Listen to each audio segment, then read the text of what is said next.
Hi all, வணக்கம். எல்லாரும் எப்படி இருக்கீங்க? இன்றைக்கி நம்ம கிச்சனில் ஒரு கடையல் ரெசிபி தாங்க பார்க்க போகிறோம். இது இட்லி தோசைக்கு செம சூப்பரான காம்பினேஷனுங்க. கண்டிப்பாக ட்ரை பண்ணி பாருங்கள். இதுக்கு ஒரு குக்கரில் 2 டீஸ்பூன் கடலெண்ணெய் விட்டுக்கலாம்.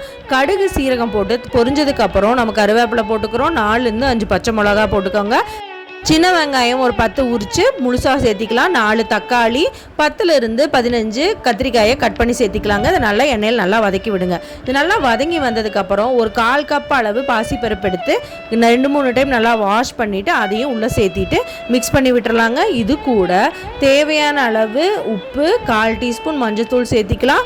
இதை சேர்த்தி நல்லா மிக்ஸ் பண்ணி விட்டுட்டு 1 கப் அளவு தண்ணி சேர்த்திக்கலாங்க. தண்ணி சேர்த்திட்டு உப்பு மட்டும் செக் பண்ணிக்கலாம்.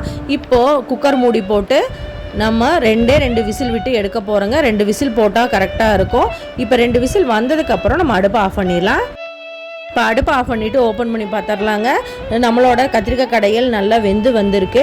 தண்ணி ஜாஸ்தியாக இருந்தால் கொஞ்சம் வடித்து எடுத்துகிட்டு கடைஞ்சி விடுங்க. இப்போ நல்லா கடைஞ்சி விட்டுட்டு இதில் ஒரு கைப்பிடி அளவு கொத்தமல்லி இலையும் சேர்த்து நம்ம சர்வ் பண்ணிடலாங்க. சூப்பரான கத்திரிக்காய் கடையல் ரெடி. மாதிரி ஒரு டைம் ட்ரை பண்ணி பாருங்கள். டேஸ்ட் டிஃப்ரெண்ட்டாக இருக்கும். டேஸ்ட்டு வேறு லெவலாக இருந்துச்சு. கண்டிப்பாக இட்லி தோசைக்குள்ள செம காம்பினேஷன். உங்களுக்கு பிடிச்சிருந்தா லைக் பண்ணுங்கள், ஷேர் பண்ணுங்கள், சப்ஸ்கிரைப் பண்ணுங்கள். தேங்க்ஸ் ஃபார் வாட்சிங்.